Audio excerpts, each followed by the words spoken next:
A wooden ship drifts silently on an endless gray sea. Its crew is not fighting storms or enemies, but their own failing bodies. This was the terrifying reality of Scurvy, the ghost that haunted every long medieval voyage. For centuries, sailors embarked on journeys knowing this mysterious sickness could strike at any time, rotting them from the inside out. How did they ever survive it without any understanding of vitamins or nutrition? By the end of this story, you will understand the incredible, winding path humanity took from sheer terror to a clear scientific cure. We will explore the horrifying symptoms that made sailors fear their own gums, the bizarre and sometimes deadly remedies they tried, and the accidental discoveries hidden in forests and foreign ports. The medieval sailor faced a monstrous puzzle, and the pieces were scattered across the globe in the form of strange plants, fermented cabbage, and indigenous wisdom. Their story is a high-stakes detective drama written in blood and lemon juice. What does it truly take for a society to accept a life-saving truth, even when it is staring them in the face? The monster had no face and left no footprints on the deck. It was a creeping corruption, a thief of vitality that sailors could only describe in the language of curses and ghosts. To the medieval mind, this was not a disease caused by something missing from their diet. It was a malevolent force conjured by the sea itself, a punishment for some unknown sin or the work of bad air rising from the bilge. They called it the scourge of the sea, the plague of sailors, but its truest name was written in the failing flesh of every victim. It began not with pain, but with a profound and unsettling exhaustion. A strong man who could haul a wet cable in a gale would find himself listless, too tired to even leave his hammock. His breath would turn foul, a metallic stench that hinted at the decay beginning within. Then came the gums. They would soften, turning a lurid purple before swelling into spongy, bloody masses that bled at the slightest touch. A man could wake to find his pillow stained from a hemorrhage he never felt. Teeth, once firm in the jaw, loosened until they could be plucked out with bare fingers, leaving behind painful, open sockets in the tender, bleeding tissue. But the horror did not stop at the mouth. Old wounds, scars from battles or accidents years past, would suddenly split open as if freshly made. The body's very memory of repair was unraveling. Skin became sallow and thin, bruising at the merest bump. As the corruption seeped deeper, severe pain would erupt in the joints and muscles, making movement agony. Finally, in its terminal stage, the body would succumb to massive hemorrhaging or a simple infection it could no longer fight.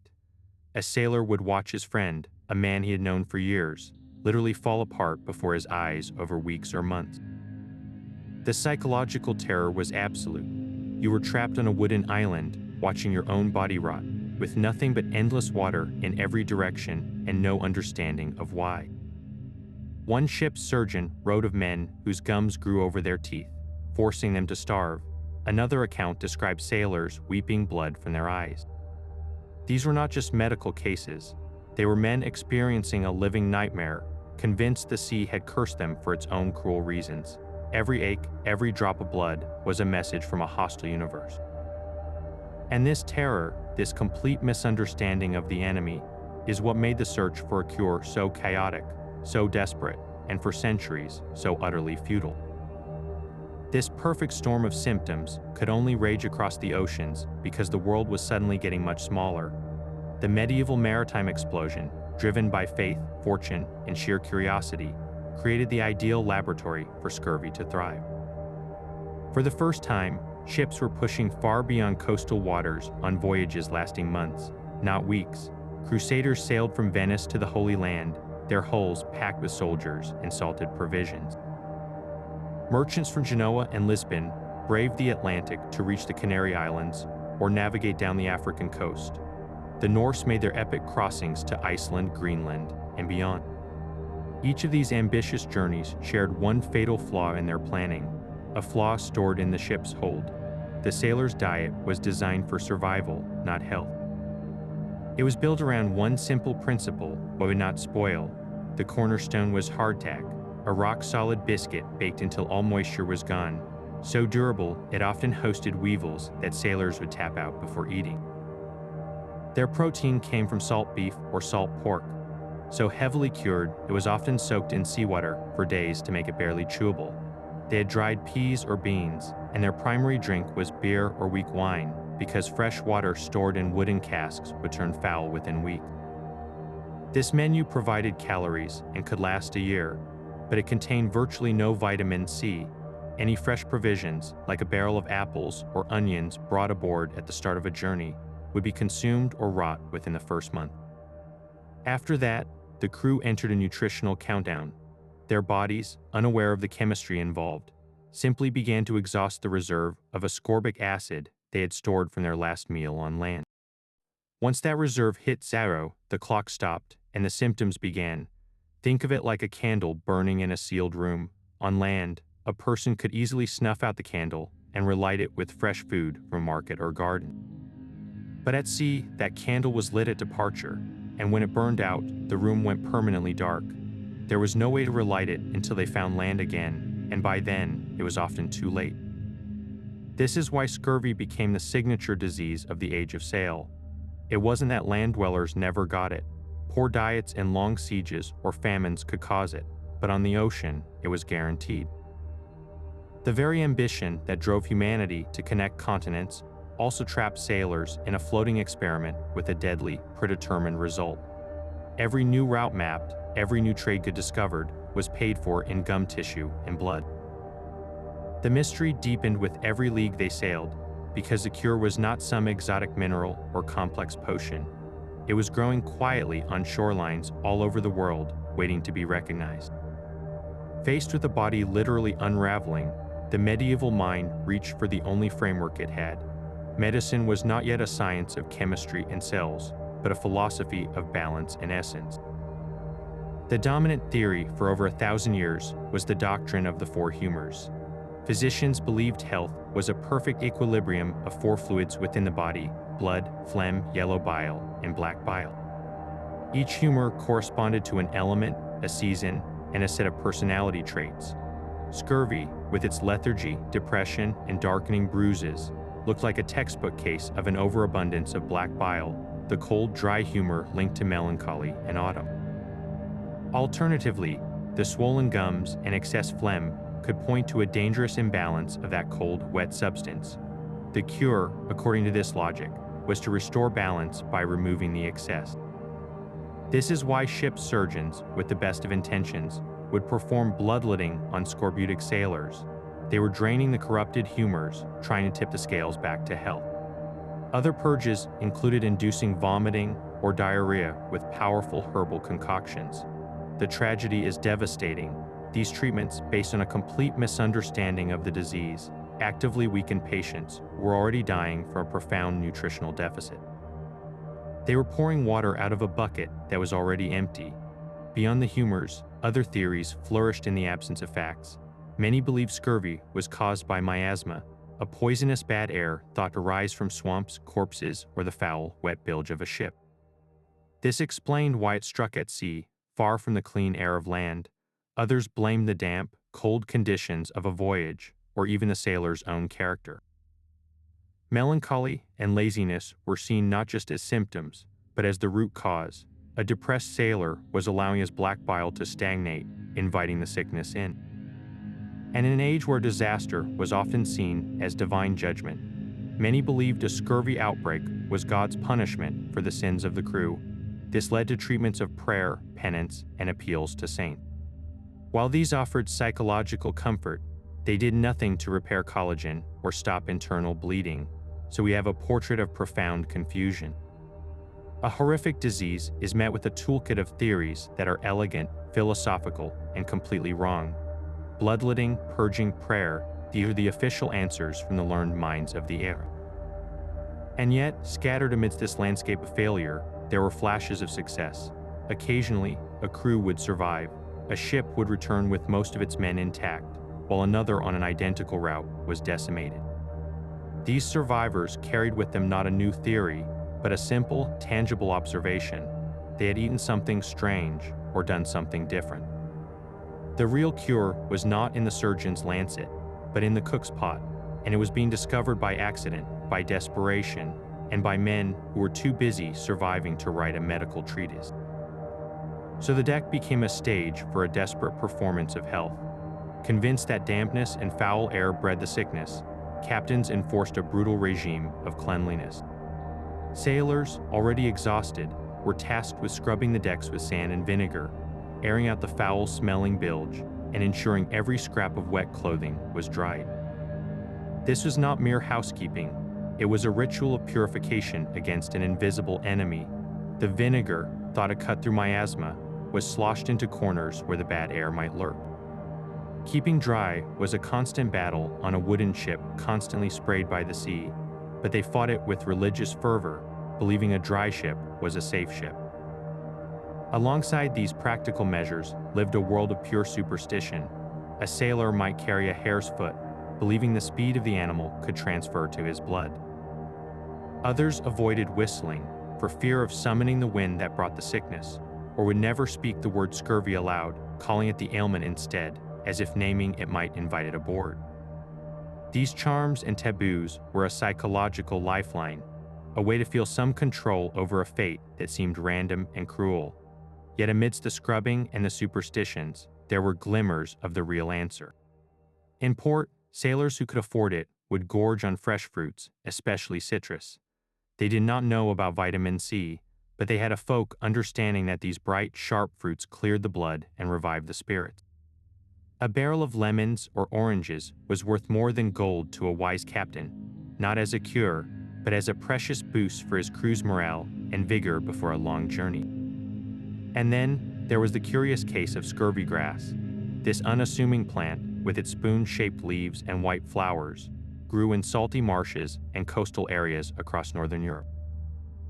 For generations, fishermen and sailors would gather it and take it to sea, chewing the pungent, bitter leaves. They called it scurvy grass because they saw it helped with the sickness. They were right. Centuries later, science would confirm it is packed with ascorbic acid. This is the quiet, profound truth at the heart of the mystery.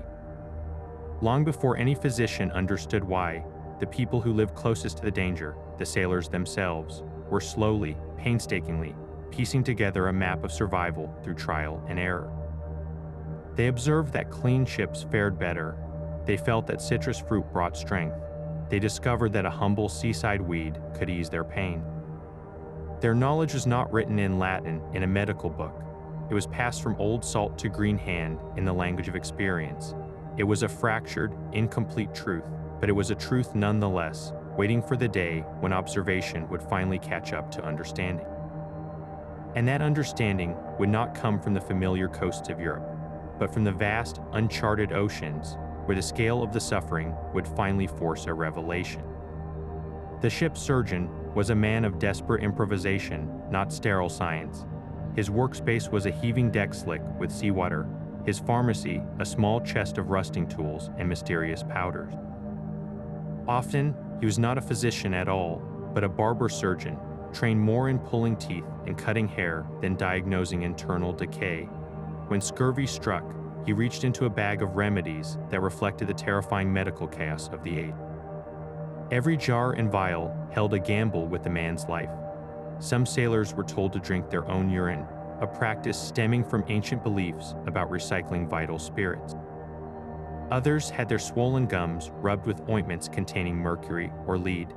Metals we now know are violently poisonous, driving the corruption deeper into their systems.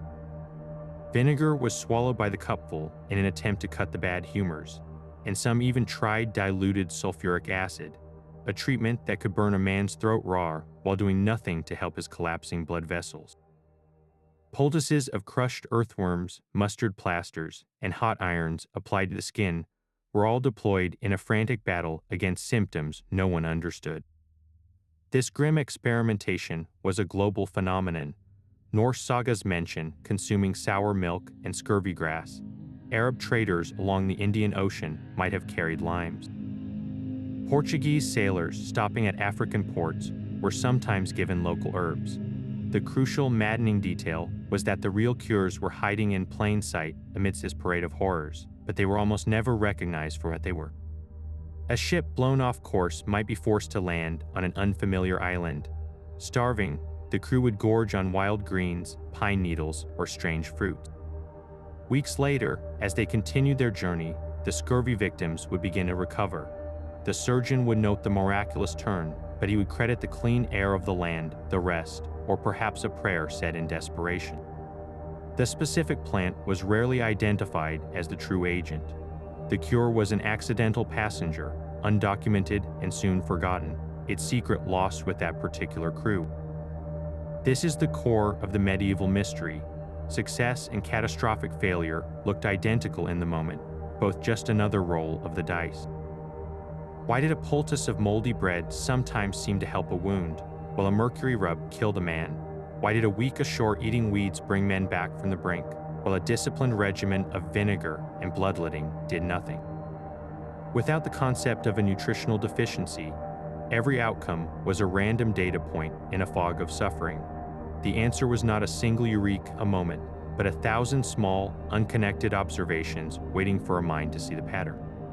That pattern would finally begin to emerge not in the relative familiarity of European waters, but at the very edge of the known world where entire fleets faced annihilation. While the southern European fleets were decimated by theory and superstition, a different story was quietly unfolding in the cold northern seas. Scandinavian and Baltic sailors, from the Vikings to the Hanseatic traders, seemed to possess a hidden resilience against the scourge. Their secret was not written in a medical text, but stored in the wooden barrels and dried bundles that filled their ship's holds. It was a secret born of climate and necessity, a cultural adaptation that accidentally armed them against an invisible enemy. In the short, intense growing seasons of the North, preserving food through the long winter was not a choice, it was a matter of survival. This led to a mastery of fermentation, a process that did more than prevent spoilage. When cabbage is finely shredded, salted, and left to ferment in its own juices, it transforms into sauerkraut. The lactic acid bacteria that drive this transformation create an acidic environment that preserves the cabbage, but crucially, the fermentation process itself can help retain a significant amount of vitamin C. A barrel of sauerkraut on a Viking longship was not just food, it was a slow-release capsule of the vital nutrient, lasting for months without refrigeration. Their bread told a similar story. While Southern Europeans baked with refined white flour, Northerners relied on dense, sour rye bread. The traditional process of fermenting the rye starter over days, sometimes using old dough as a base, created a complex acidic loaf. This sourdough fermentation, much like with the cabbage, helped preserve whatever vitamin C was present in the whole grain, so even their daily bread offered a subtle, consistent defense. But the northern sailors' pharmacy extended far beyond the barrel. When their ships made landfall along the Scandinavian and Baltic coasts, or when they prepared for a voyage, they foraged from a landscape perfectly designed to fight scurvy. In the summer, they gathered cloudberries and lingonberries, bright orange and red jewels that thrive in the acidic peat bogs and pine forests. These berries are astonishingly rich in vitamin C, and they could be dried or preserved in honey for the journey. More importantly, they understood the power of the forest itself. Young, bright green spruce tips, the tender new shoots at the ends of evergreen branches, were chewed raw or brewed into a sharp, piney tea. This was not a random remedy, it was precise, traditional knowledge. Spruce tips are one of the most concentrated natural sources of ascorbic acid in the Northern Hemisphere.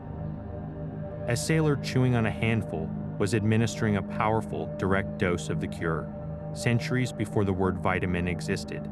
This is why the map tells a compelling story. While Portuguese caravels exploring the coast of Africa might be stricken with scurvy after 3 months, a Norse nar sailing from Norway to Iceland or a Hanseatic cog crossing the Baltic often had a better survival rate. Their voyages were still perilous, and scurvy could still strike on exceptionally long journeys, but their baseline diet was inadvertently fortified. They carried their ecosystem with them in fermented, preserved, and foraged form. The protection was not absolute, but it was real. It was a brilliant, unplanned adaptation where food culture and survival medicine became one and the same. They did not know they were consuming ascorbic acid.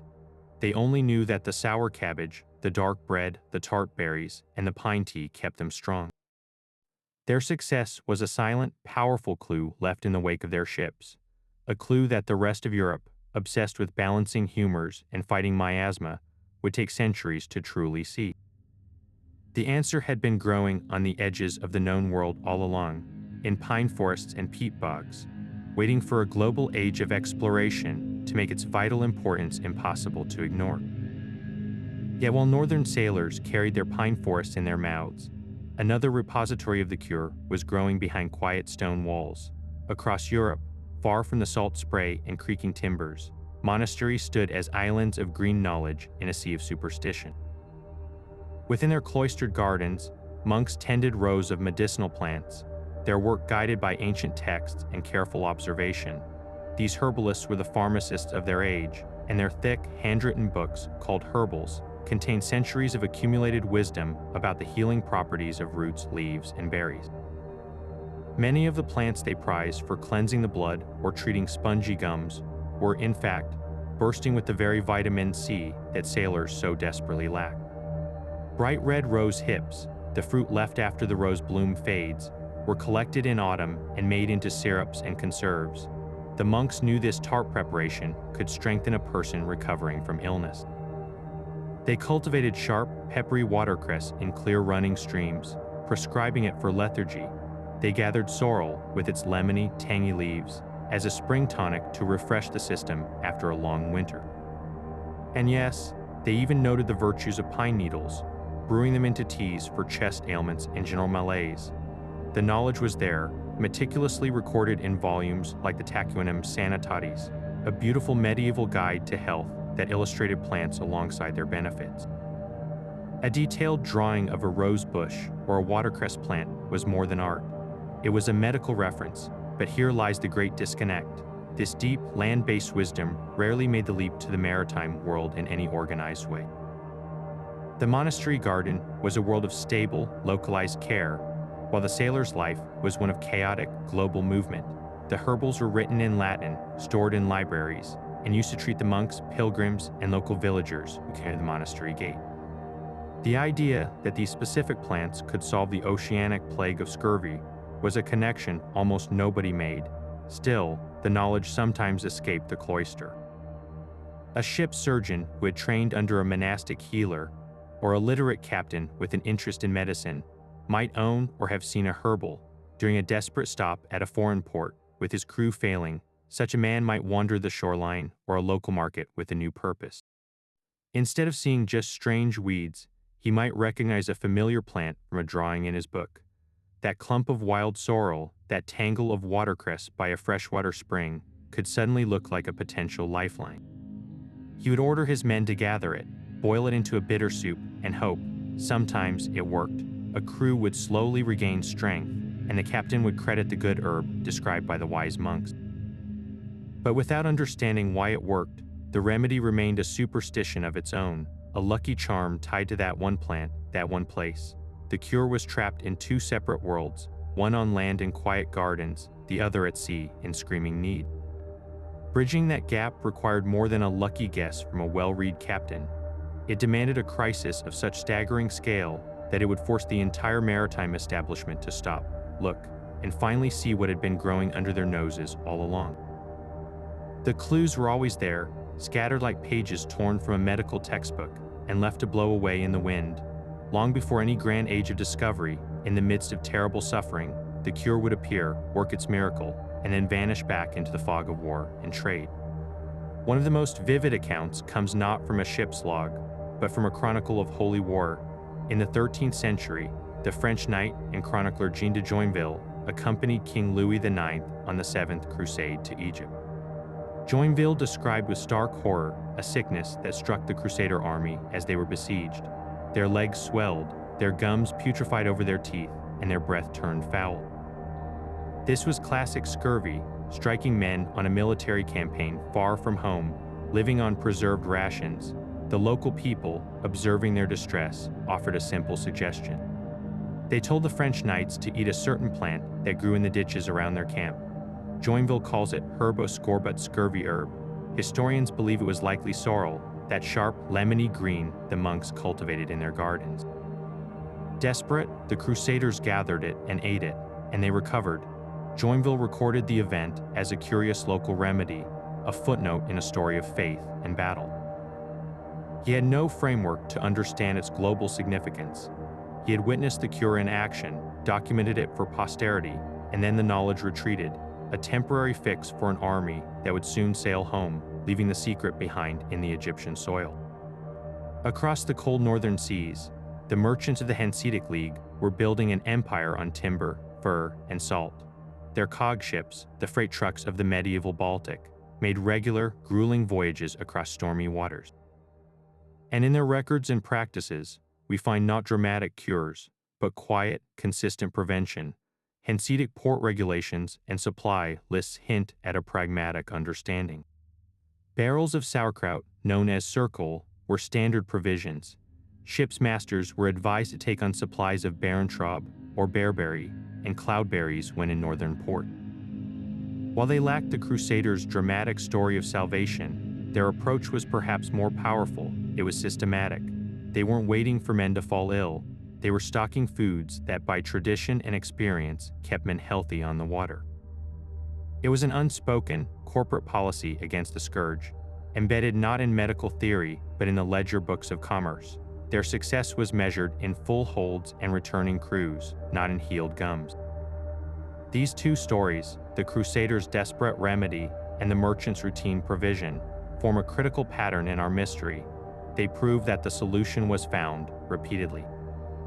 It was found by soldiers listening to locals, and by traders listening to their own ledgers, but each discovery was isolated, trapped in its own context. The knight saw a miracle for a besieged army. The merchant saw a cost-effective way to maintain a workforce. Neither saw a universal medical principle. So the clue would be recorded, the practice would continue locally, and then the next Spanish or Portuguese fleet, sailing south into new oceans on a diet of salt meat and biscuit, would have to rediscover the wheel all over again at the cost of countless lives. The tragedy is that the map to survival was being drawn, but in fragments, with no one able to assemble the pieces into a guide that could sail around the world. But the mystery was moving south, pushed by sails emblazoned with the cross of the Order of Christ. In the 15th century, Portuguese caravels began their methodical crawl down the unmapped coast of Africa, driven by a mix of faith, a hunger for gold, and a desire to outflank the old trade routes.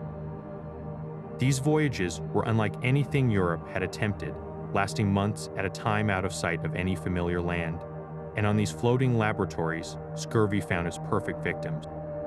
The Portuguese diet was the standard maritime curse, salt cod and hardtack, and their voyages were just long enough to exhaust the body's last reserves of vitamin C.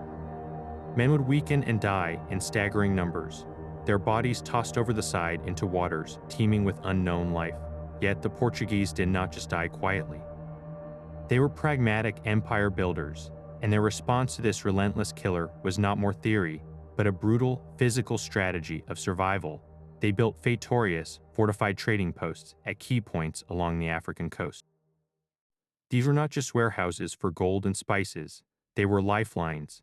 A ship limping into the feitoria at El Mina in modern Ghana was a ship of dying men. And here, the empirical bridge was built. The Portuguese could not rely on northern pine needles or monastic herbals here.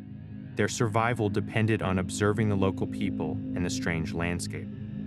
While records are sparse, it is almost certain that interactions at these posts introduced them to local plants with anti-scorbutic properties. A Portuguese sailor, his gums bleeding, might be given a tart, fleshy fruit by a healer or pointed toward a leafy green growing by a riverbank. He would eat it, and weeks later, find his strength returning. There was no understanding of vitamins, only a hard-won correlation: landfall plus fresh food equals recovery. Furthermore, their entire supply chain was a haphazard defense. Before even setting out for Africa, Portuguese ships sailing from Lisbon would take on provisions in the Mediterranean. Barrels of bitter oranges and lemons, bought in ports like Lagos or Seville, were loaded into their holds.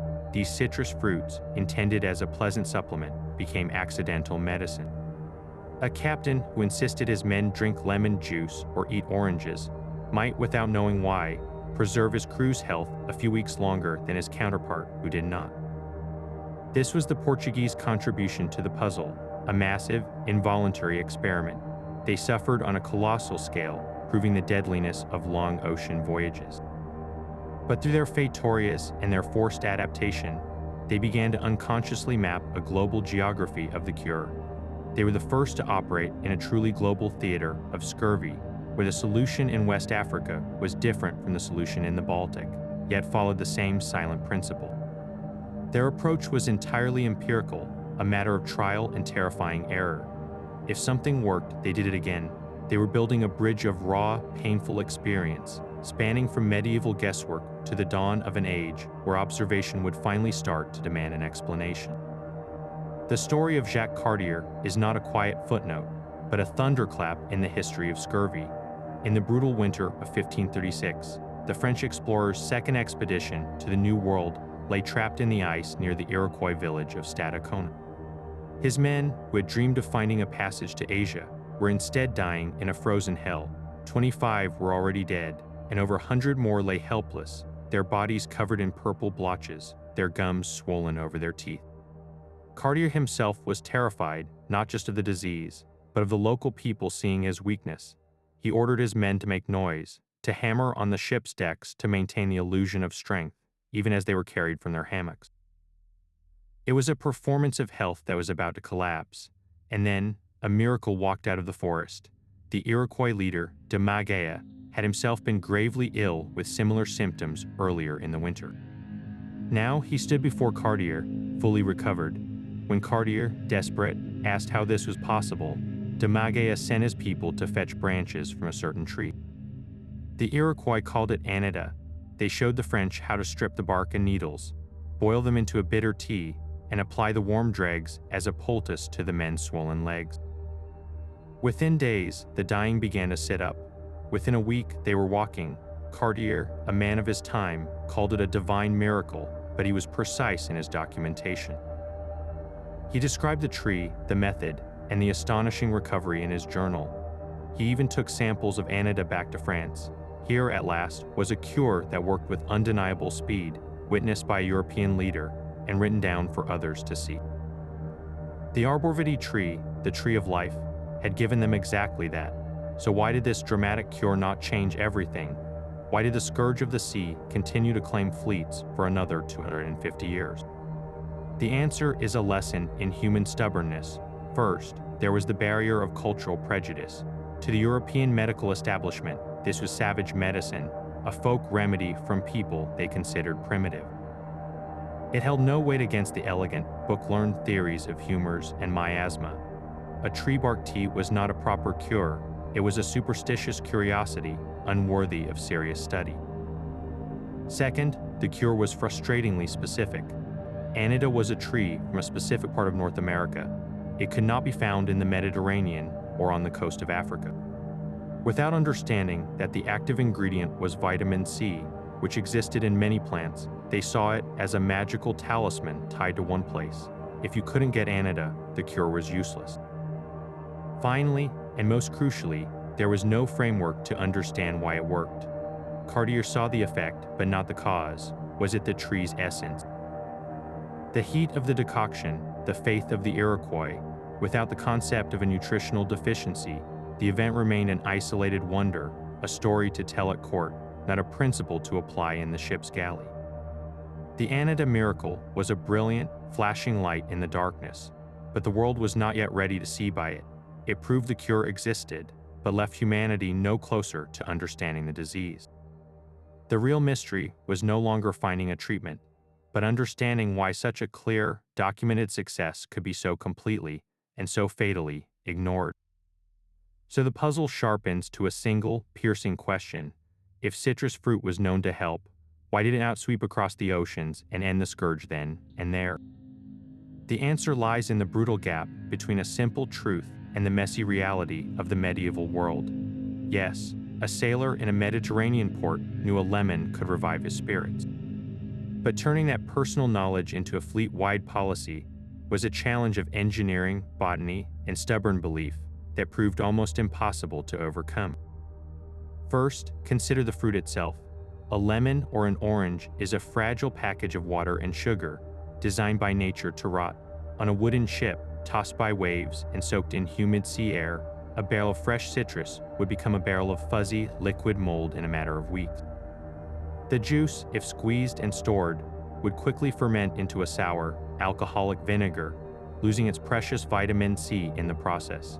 There was no canning, no pasteurization, no refrigeration. The very thing that made the cure effective, its fresh, unstable vitality, also made it impossible to stockpile for a voyage of months. Then there was the problem of geography and season. Citrus trees thrived in the warm, sunny climates of the Mediterranean. They were exotic luxuries in London or Amsterdam, expensive imports that arrived in small, precious quantities. A northern European captain outfitting his ship in Bristol or Hamburg would find it difficult and wildly costly to procure enough lemons for a full crew, assuming he could even find them. And if he sailed in winter, there would be no fresh citrus to be had at all.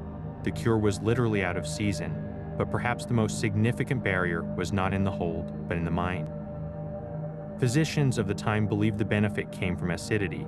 A lemon was sharp and sour, just like vinegar or sulfuric acid. In their humoral framework, these acidic substances worked by cutting through the thick, corrupt phlegm or black bile causing the disease. Since vinegar was cheaper, lasted forever, and was already on every ship for cleaning, it became the preferred acidic treatment. They were substituting a placebo for the cure because they had misidentified the active ingredient.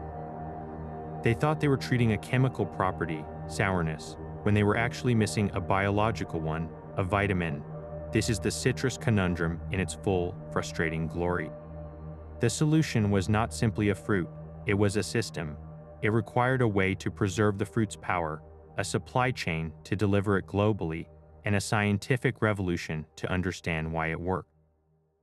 Without that system, every lemon was just a temporary fix, a fleeting taste of health that spoiled before it could change the world. The real cure was adrift, trapped inside a perishable rind, waiting for an age of reason to set it free. The fragile rind of a lemon became a prison for the cure itself. Knowing that fresh fruit could heal was one thing, but how you bottle sunshine for a journey into the endless dark? The medieval sailor and his ship's cook faced a preservation puzzle that was, in its own way, as daunting as navigating by the stars. They had to outwit time and decay with nothing but fire, salt, and ingenuity. Their attempts to trap the life-giving essence of plants and berries created a strange and often futile alchemy at sea. One common method was to boil down fruit juices into a thick, sugary syrup called a rob. They would take barrels of cloudberry or citrus juice and simmer them for hours, reducing them to a sticky, concentrated paste. The logic was sound: reduce the volume, kill the spoiling agents, and create a stable, sweet provision. Tragically, this very process of applying sustained heat for hours was destroying the delicate vitamin C they were trying to preserve. The cure evaporated with the steam, leaving behind a flavorful but medically useless syrup. Pickling held more promise. Cabbage, onions, and even some greens could be packed into barrels with brine or vinegar. This fermentation, like with sauerkraut, could sometimes retain enough of the vital nutrient to be helpful, especially if the fermentation was quick and the storage cool. But the results were wildly inconsistent. A barrel stored near the ship's warm galley might ferment too fast and spoil, while one soaked by bilge water would turn to foul slud. Then there were the portable gardens. Some captains, particularly on Venetian and Portuguese vessels, would have clay pots of living herbs like parsley or watercress tended on the aft castle. These provided a precious, if tiny, source of fresh greens, but they were vulnerable to salt spray, storms, and neglect. They were a symbol of hope more than a reliable supply. Yet amidst these failures, one method occasionally shone through, a direct descendant of the northern sailors' pine tea. It was called spruce beer. Instead of just steeping spruce tips in hot water, sailors would brew them into a fermented drink. They would make a decoction of the young needles and branches, mix it with molasses or sugar, and allow it to ferment slightly. This low-alcohol beer had two key advantages. First, the fermentation process itself, if not too vigorous or prolonged, could help preserve the vitamin C. Second, and perhaps more importantly, it made the intensely bitter, piney medicine palatable. A sailor would gladly drink his ration of beer, while he might refuse a cup of bitter, cold tea. Here was a technological workaround, using the culture of the ship itself, the daily ration of beer, as a delivery system for the cure. It was not perfect, and its potency varied with the freshness of the spruce and the skill of the brewer, but it worked often enough to become a valued tradition on northern voyages. These experiments in preservation reveal a heartbreaking truth. The bottleneck was not a lack of knowledge about what helped, but a lack of technology to make that help last. They could identify the key, but they could not forge a copy that would survive the journey. Every attempt to concentrate, to pickle, or to pot the cure was a race against an invisible clock, the slow, steady degradation of a molecule they did not know existed.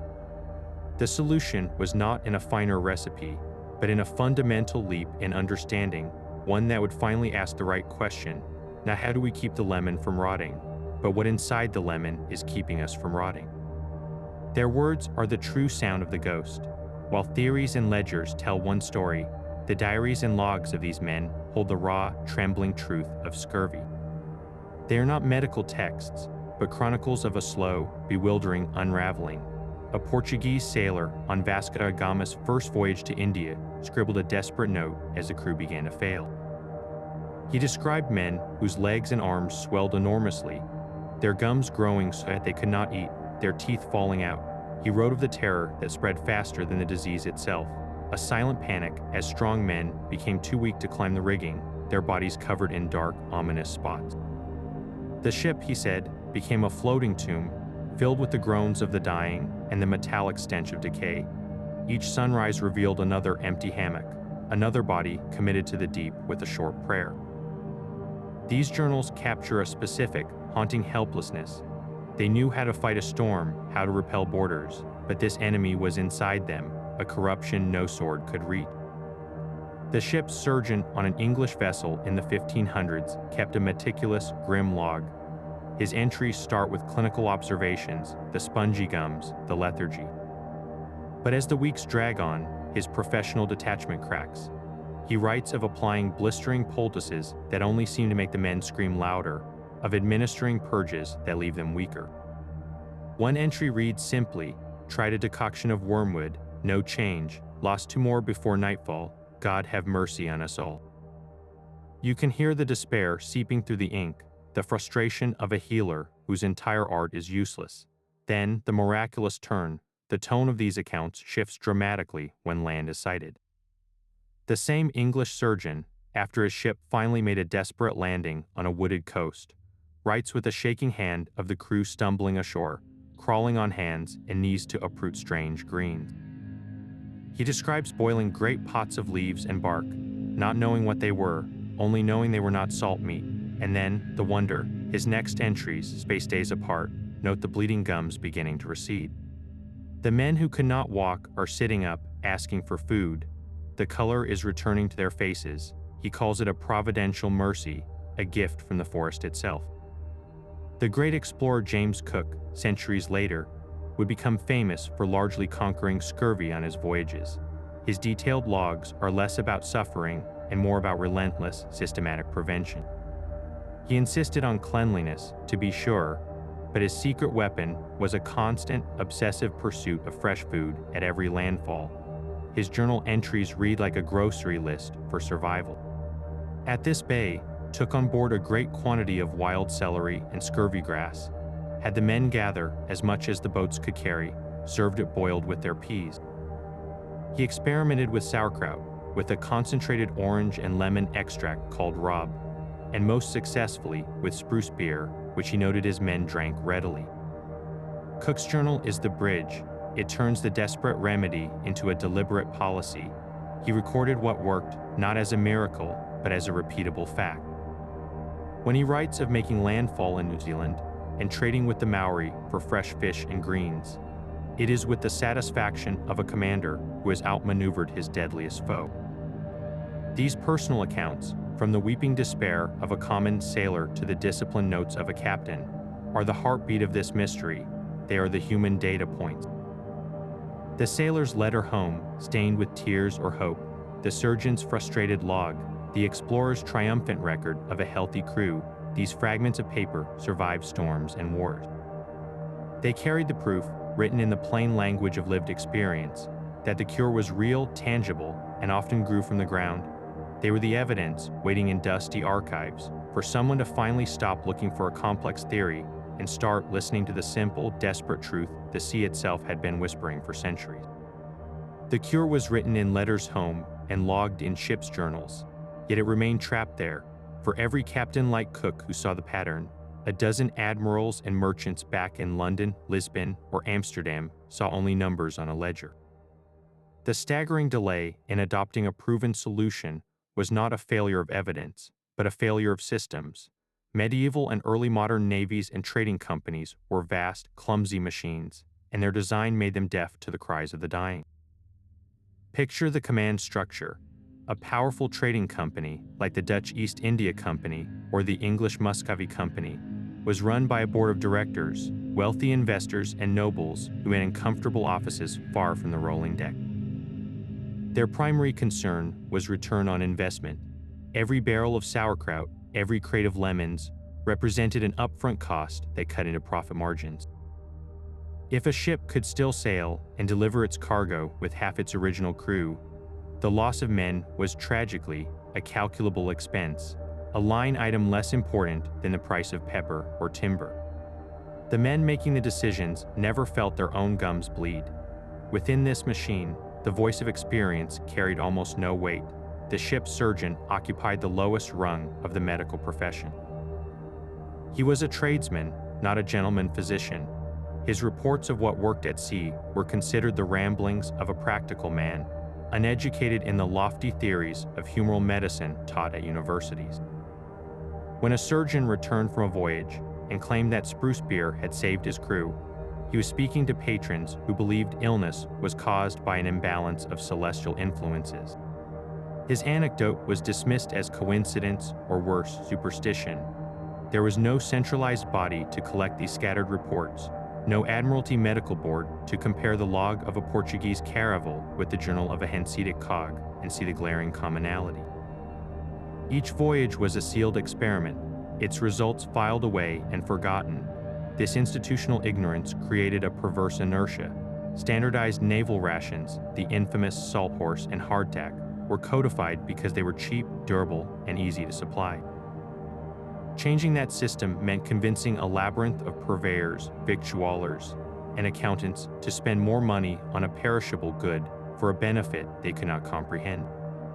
Why fix what the official theory said wasn't broken? The disease, they were told, came from bad air and dampness, so the order went out, scrub the decks more thoroughly. The solution was always more discipline, more cleanliness, never a different kind of food. The real mystery, then, shifts from the sea to the shore. It becomes a story of how human organizations can have all the pieces of a puzzle scattered across their desks, yet lack the will, the structure, or the humility to assemble them. For centuries, the most advanced maritime enterprises in the world sailed with a blind spot wider than the ocean itself, because listening to a common sailor was a price they were unwilling to pay. The sheer scale of the carnage is almost impossible to comprehend. Scurvy was not just a disease. It was a silent, strategic weapon that could annihilate entire fleets without a single enemy ship in sight. On long voyages, it consistently killed more men than all other dangers of the sea combined. Storms could sink a ship in minutes, taking everyone with it, a dramatic and total loss. But scurvy was a slow, relentless drain, a guarantee that on any journey beyond 3 months, you would begin to lose your crew man by agonizing man, until the ship itself became a ghost vessel, drifting with a skeleton crew too weak to sail at home. The numbers from the age of exploration are a brutal ledger of this reality. When Vasco da Gama finally rounded the Cape of Good Hope and reached India in 1498, his achievement was shadowed by catastrophe. Of his original crew of 170 men, over 100 died during the voyage, the vast majority from scurvy. More than half his human capital, sacrificed not to monsoon or battle, but to a failure of nutrition. Decades later, The Spanish explorer Ferdinand Magellan embarked on his famed circumnavigation. He himself died in a skirmish in the Philippines, but his crew's true nemesis was the ghost. By the time one of his remaining ships, the Victoria, limped back to Spain, only 18 of the original 237 men were still alive. Scurvy had claimed the rest. This was the grim arithmetic of empire. A ship could be built in a year, but it took a lifetime to train an experienced sailor.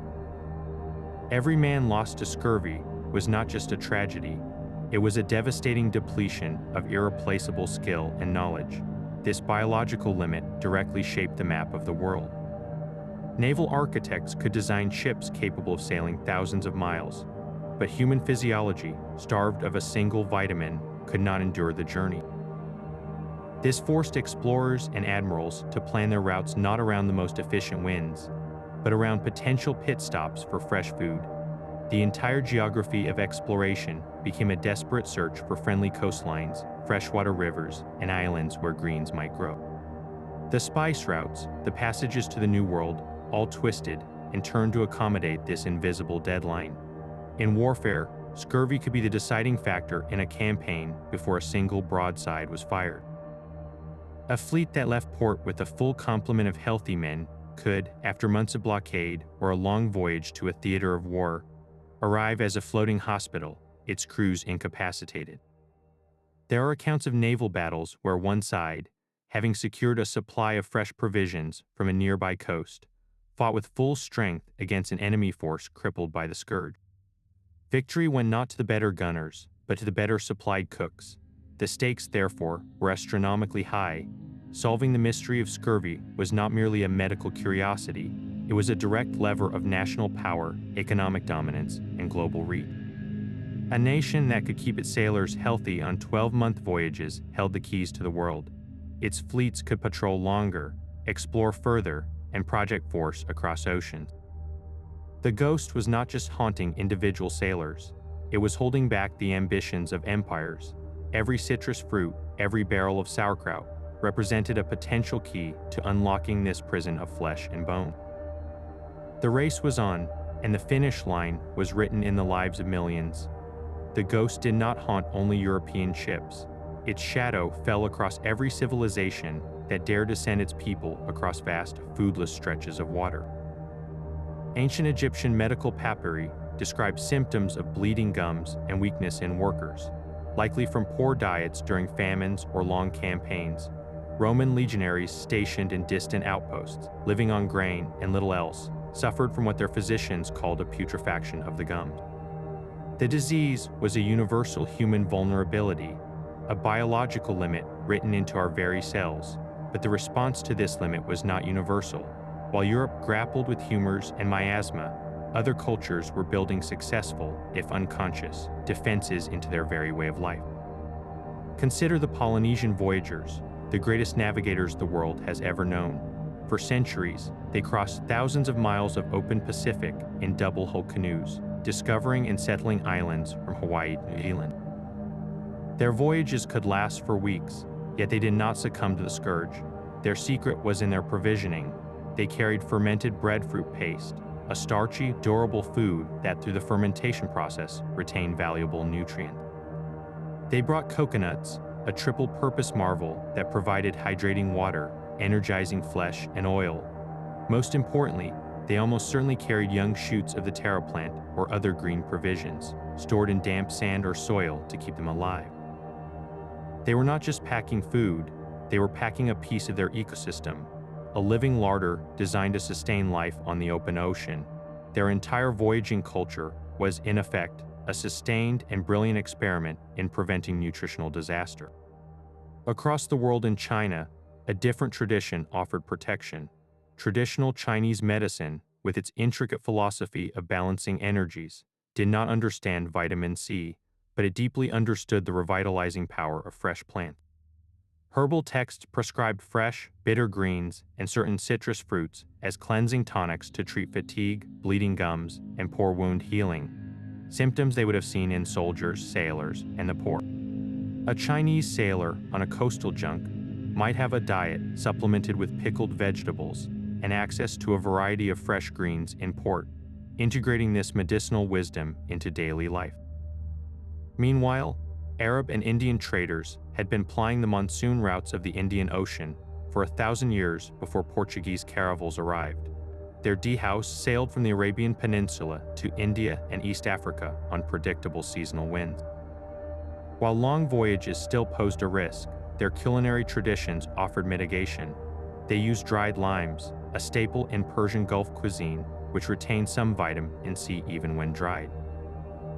Their diets included liberal use of fresh herbs like parsley and cilantro when in port, and they consumed fruits like mangoes and guavas that are rich in the vital nutrient. They were not immune to scurvy, but their food culture, shaped by trade routes that connected them to diverse growing regions, provided a stronger buffer than the stark salt meat and biscuit of the Atlantic sailor. This global panorama reveals a profound truth. The most effective strategies were not found in a surgeon's chest, but woven into the fabric of daily life, into fermentation techniques, voyage planning, and traditional food wisdom.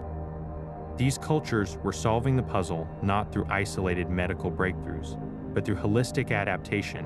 They built their ships, their journeys, and their meals as an integrated system for survival. Their success stands in silent, stark contrast to the centuries of European suffering, a reminder that the answer was never just a single fruit, but a way of seeing food itself as the foundation of all exploration. A Scottish surgeon named James Lind finally decided to count the ghosts. It was 1747 aboard the British warship Salisbury, and the old enemy was aboard as usual. Lind watched 6 pairs of sailors, all suffering the same advanced stage of scurvy, and he saw not just patients, but a chance for an answer. For the first time in history, he designed a controlled experiment to test the accumulated wisdom of centuries against the stubborn reality of the human body. He gave each pair a different, popular remedy. One pair drank a quart of cider every day, another took 25 drops of sulfuric acid, a third had vinegar, another seawater, a fifth a painful paste of garlic, mustard, and horseradish. The final 2 men received 2 oranges and 1 lemon each day. Lind kept everything else the same, their basic rations, their living conditions, and he simply observed. The results were not subtle. The men on cider showed some improvement, but the 2 sailors eating the citrus fruits were on their feet and back to duty in just 6 days, while their companions in the other groups remained weak and bleeding. The cure had been isolated, captured in a glass of lemon juice. Lind had done what no one before him had managed. He turned 1,000 anecdotes into a single, undeniable fact. He published his findings in a detailed treatise, expecting the world to listen, but the ghost had allies more powerful than any surgeon, institutional inertia, and entrenched belief. Lind's work was met with a silence as vast as the ocean. Part of the problem was practical. Fresh citrus was still perishable, and the powerful British Navy Victualling Board saw only expense and spoilage. But a deeper issue was philosophical. Lind's experiment was a radical act. It suggested that truth could be found not in ancient texts or elegant theories, but in a messy trial on a ship's deck. This offended the medical establishment. His evidence was dismissed as crude, his methods unworthy of a gentleman, so his report gathered dust in Admiralty offices for nearly 5 decades, while tens of thousands of sailors continued to die. The mystery had been solved in a laboratory of 12 men and a few crates of fruit. Yet the world chose to look away. It would take another man, a man who understood that saving lives required conquering not just disease, but bureaucracy, to finally force the lemon down the throat of the entire Royal Navy. The answer was in his hands, yet the Royal Navy refused to take it. For nearly 50 years after James Lind's definitive experiment, the official response was a bureaucratic shrug. His findings were acknowledged, even praised in certain medical circles, but the immense creaking machinery of the Admiralty saw only problems, who would pay for all those lemons. How could they possibly keep the juice from spoiling on a 3-year voyage to the Pacific? The cost-benefit analysis, coldly calculated in ledgers rather than lives, always favored the status quo. It was easier to budget for the loss of a sailor than to overhaul a global supply chain. The ghost continued its feast, claiming an estimated 100,000 British sailors in the second half of the 18th century alone. What finally broke this deadly inertia was not a new discovery, but a new kind of advocate, a man who understood both medicine and power. Gilbert Blaine was a physician to the fleet, a sharp-minded reformer who moved in the circles of admirals. He did not just present lens data, he framed it as a crisis of national security. He compiled brutal statistics, showing that the Royal Navy was losing more men to scurvy than to French cannons. He argued relentlessly that a healthy fleet was a dominant fleet. In the context of the Napoleonic Wars, with Britain's very survival at stake, this argument found its mark. In 1795, the Admiralty finally issued a general order. Every sailor in the Royal Navy would receive a daily ration of lemon juice, preserved with a small amount of brandy to prevent fermentation. This was not a suggestion, it was a command. The logistical challenge was staggering, a triumph of empire in itself. It meant establishing a secure supply of lemons primarily from Sicily and Portugal, building squeezing houses in ports like Deptford and Portsmouth, and developing a reliable method of preservation. The juice was stored in small, wax-sealed stoneware jugs, each one a dose of life for one man for one day. The effect was nothing short of miraculous. Within a few years, scurvy virtually vanished from Royal Navy ships. For the first time in maritime history, a fleet could maintain its fighting strength across oceans indefinitely. A British warship became a fortress of health, its crew sustained by a daily ritual of tart, medicinal citrus. And from this practice, a nickname was born. The American sailors and the colonists who saw these British tars drinking their lemon juice called them limeys. It was a label of both derision and awe. But then, in a bitter twist of irony, the British undermined their own success. In the mid-19th century, as the empire's economic interests shifted, the Admiralty made a fateful switch. They replaced Mediterranean lemons with a cheaper, more readily available substitute from British colonies in the West Indies, the lime. It seemed like a logical move, but it was a catastrophic mistake. West Indian limes contain only about a quarter of the vitamin C of a proper lemon. Worse, the method of preservation changed. Instead of carefully stored juice, they often used a boiled, concentrated lime cordial, a process that destroyed most of the remaining vitamin C. The result was predictable and tragic. Scurvy began to creep back onto British ships. On long polar expeditions and arduous naval patrols, men who faithfully drank their lime ration still fell ill. The medical establishment, now convinced they had solved the problem, was baffled. They blamed poor sanitation or a new strain of the disease. They had forgotten the core lesson that the cure was not in the sour taste, but in the specific, fragile chemistry within the fruit. The term limey, born from a triumph, became a permanent monument to this later failure. It is a lasting reminder that finding the truth is only half the battle. You must also guard it against complacency and cost-cutting. The ghost had been banished by science and system, but it waited patiently for a single, foolish mistake to invite it back aboard. The daily ration of lemon juice had banished the ghost from the Royal Navy, yet the deepest secret of the cure remained locked inside the fruit itself. For over a century after the limeys sailed, humanity used the solution perfectly without understanding the science behind it. They knew citrus worked, but they could not explain what precise, invisible ingredient was performing the miracle. The final chapter of this medieval mystery would not be written on a ship's deck, but in a modern laboratory, and it required a complete revolution in how we thought about food and health. The breakthrough began with a shift in perspective. For millennia, disease was thought to be caused by something present, a poison, a miasma, a malign humor. But in the early 1900s, a radical new idea took hold. What if some illnesses were caused by something absent? What if the body needed specific, tiny compounds from food to function, and without them, it simply broke down? These were called deficiency diseases. Two Norwegian scientists, Axel Holst and Theodor Frolic, decided to test this theory on scurvy.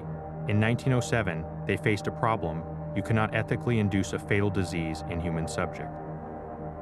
So they turned to an animal model. After experimenting with different species, they discovered that guinea pigs, like humans, could not produce their own ascorbic acid. When fed a diet of only grains, the guinea pigs developed classic scorbutic symptoms: bleeding gums, weakness, and death. But when Halst and Frolic added fresh cabbage or lemon juice to their diet, the animals recovered completely. This was the definitive proof. Scurvy was not an infection or a poisoning, it was a dietary deficiency. The cure was not fighting something off, it was supplying a missing piece. The mystery now had a name, but it still lacked a face. What was this magical substance in the cabbage and the lemon? The hunt was on to isolate the pure compound. That task fell to a Hungarian biochemist, Albert Szent-Györgyi. He was actually studying cellular respiration, how plants turn food into energy, when he isolated a strange, crystalline substance from adrenal glands and citrus fruit. He initially called it hexuronic acid, not yet realizing its true significance. The story goes that in 1932, Szent-Györgyi was working with a plentiful new source, the sweet red pepper. From a single batch of peppers, he managed to extract a full gram of his pure white crystals. He gave some to a colleague who was studying a deficiency disease in guinea pigs, and the results were immediate and spectacular. The crystals cured scurvy. This was it, the active principle. Szent-Györgyi now renamed it ascorbic acid, literally meaning no scurvy acid. Just 1 year later, the British chemist Walter Haworth determined its precise molecular structure, an elegant arrangement of carbon, hydrogen, and oxygen atoms, and succeeded in synthesizing it artificially.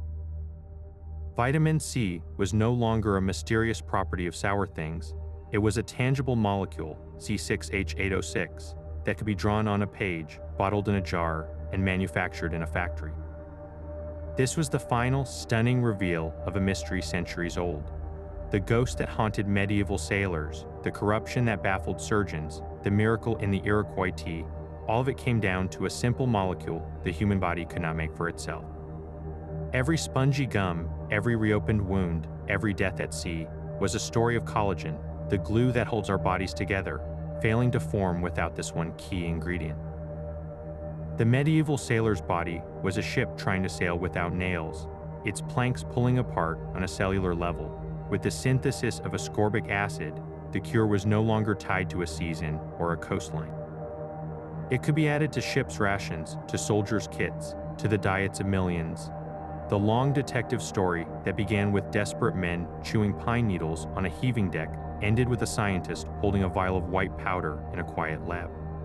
The enemy had a face at last, and humanity could finally declare the war over. So the white powder in the laboratory vial finally gave a name to the wisdom of the forest and the garden. Looking back with our modern knowledge, the scattered successes of the medieval world come into sharp, poignant focus. Those sailors and healers, groping in the dark, were actually touching the edges of the truth. Every time they consumed something fresh and green, they were administering the cure. When a Norse sailor chewed on bright green spruce tips during a Baltic crossing, he was giving himself one of the most concentrated doses of ascorbic acid available in his ecosystem. The sharp, piney tea he brewed was not just a warm drink, it was a potent medicinal infusion.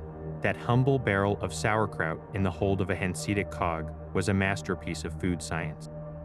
The process of fermenting shredded cabbage created an acidic environment that helped preserve a significant amount of the vitamin C within, turning a summer vegetable into a year-round source of resilience. It was a slow-release capsule of health, invented centuries before anyone knew what a vitamin was. In the monastery gardens, the herbalists were curating a pharmacy of ascorbic acid. Their rose hip syrup, prescribed to cleanse the blood, is today known to have a vitamin C concentration higher than almost any citrus fruit. The watercress they grew in clear streams, the sorrel they picked as a spring tonic, even the cloudberries gathered on northern peat bogs, all were packed with the missing molecule.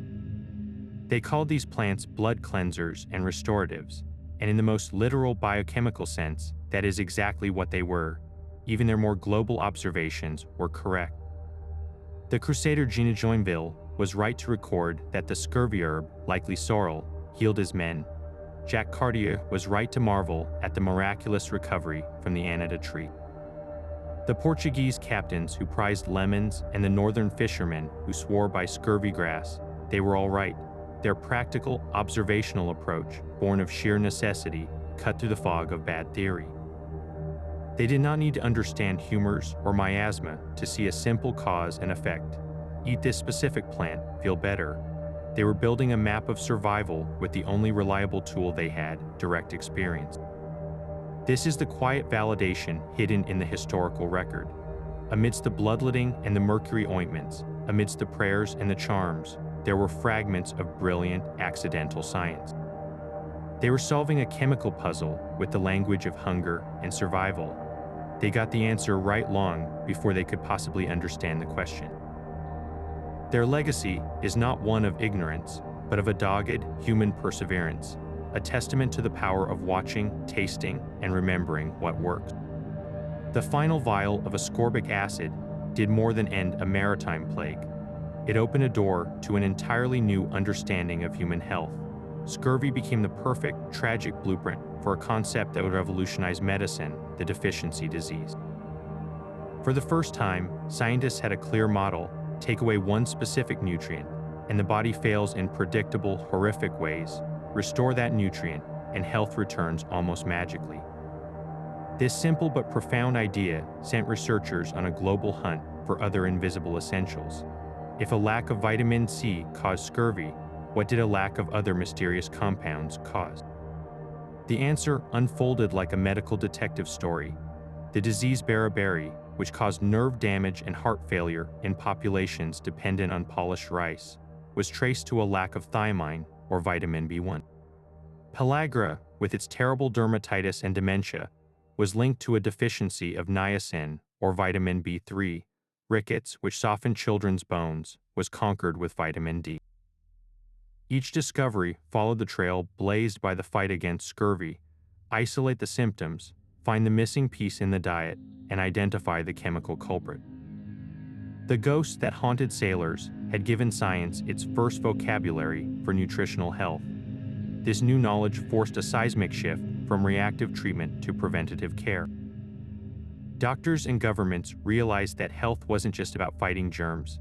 It was about building resilience from within long before illness struck. The concept of a minimum daily requirement was born directly from this thinking. How much vitamin C does a sailor need to avoid scurvy on a 12-month voyage? That precise, logistical question evolved into the dietary guidelines we see on every food package today. The medieval captain's ledger, where he calculated barrels of lemons per man per day, is the direct ancestor of the modern nutrition label. Ensuring populations got these vital nutrients became a matter of national security and public policy. During the Second World War, the lessons were applied on a massive scale. Governments fortified margarine with vitamins A and D, enriched flour with B vitamins, and made sure soldiers' rations included vitamin C tablets or powdered lemon juice. They were not just feeding armies, they were pharmacologically armoring them, applying the hard-won lessons of centuries of naval history to the battlefield. The logistics of keeping a crew healthy across an ocean became the logistics of keeping a nation healthy through war and peace. Look at your breakfast table, and you see the legacy of those dying sailors. The orange juice fortified with extra vitamin C, the cereals enriched with the alphabet of vitamins, the milk boosted with vitamin D, these are all monuments to that ancient struggle. We live in a world consciously designed to prevent the deficiencies that once crippled empires. The mystery of scurvy taught us that food is not just fuel, it is information, a set of instructions that tells our bodies how to build, repair, and thrive. Solving it forced us to see the connection between the harvest and the human cell, between the global supply chain and the strength of a single blood vessel. That long, painful journey from the heaving deck of a caravel to the quiet hum of a pharmaceutical lab gave us one of our most powerful tools, the understanding that sometimes the greatest miracles in medicine come not from adding something complex, but from restoring something simple that was missing all along. But history never parts with all its secrets. We know the molecule, we know the cure, yet the medieval maritime world still whispers with unanswered questions. Why did some cultures, like the Scandinavians, seem to hold a piece of the puzzle so naturally, while others sailed blindly into catastrophe? Their fermented cabbage and pine needle tea were not just food, they were a cultural adaptation so seamless it was invisible, a brilliant accident of survival. How many other societies developed similar defenses that simply vanished, unrecorded? because their knowledge lived in the hands of fishermen and healers, not in the libraries of scholars. For every account of a miraculous recovery with spruce beer or scurvy grass, there must be 100 stories lost to the wind, local cures that bloomed and died on some forgotten coastline, known only to a single village. Then, there are the tantalizing gaps in the logs themselves. Consider the accounts of ships that survived impossibly long passages without the scourge. Was it merely luck, a favorable wind that brought them to land just as their bodies reached the brink? Or did they possess a secret, a small, unremarkable practice so routine the captain never thought to log it? Perhaps they carried a particular type of hardtack made with a fermented starter that preserved a trace of the vitamin. Maybe they traded for a barrel of pickled plums or a sack of rose hips at a port no one else visited, never realizing they had bought their lives. These voyages are the ghost stories within the ghost story, anomalies that hint at a deeper, more fragmented map of survival. To walk through this history is to become a detective sifting through incomplete evidence. You hold a sailor's desperate letter, stained with salt and tears, describing his gums. You read a ship's manifest listing barrels of sauerkraut.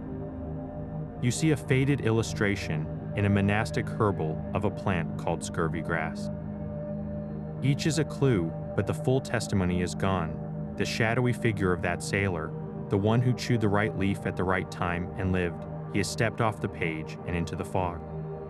His secret died with him, so the mystery endures not in the science, which we have solved, but in the silent spaces of the human story. It asks us to listen for the echoes of solutions that worked but were never understood, and to wonder what other essential truths are still waiting, hidden in the plain sight of our own daily lives. The journey from a ghost story to a glass of juice is a map of human progress itself. For centuries, sailors faced a terrifying, intimate decay, their own bodies betraying them on an endless gray sea. They fought it with theories of bad air and unbalanced humors, with bloodletting and charms, while the real cure grew quietly in pine forests, monastery gardens, and foreign land. It was found by accident 1,000 times, in the Iroquois tea that saved Cartier's men, in the fermented cabbage of northern traders, and in the bitter greens foraged by desperate crews. Yet each discovery was a lonely island of truth, ignored by the powerful institutions that valued ledger books over lives. It took the clear-eyed experiment of James Lind to isolate the fact, and the relentless advocacy of reformers to turn that fact into policy. Finally, modern science gave the mystery a name and a structure, ascorbic acid, revealing that the greatest horrors can spring from the simplest absences. This story is not just about a vitamin, it is a testament to the painful, nonlinear way humanity stumbles toward light. It honors the resilience of those who suffered in the dark, and the quiet wisdom of those who held pieces of the puzzle long before the world was ready to see the whole picture. It reminds us that truth is often found not in grand pronouncements, but in the observations of the desperate, the traditions of the overlooked, and the courage to test an idea against the evidence of a bleeding gum. So what other hidden histories are woven into the fabric of our everyday health? What forgotten mysteries of the body still wait in old journals and folk remedies? Share your thoughts on why good solutions are so often resisted, or any fascinating medical puzzles from history you've encountered in the comments below. If you want to join more deep dives into the unseen stories that shape our world, be sure to subscribe. From a wooden ship adrift in a silent ocean to a single, sunlit orange on a modern table, the quest for knowledge continues, one discovery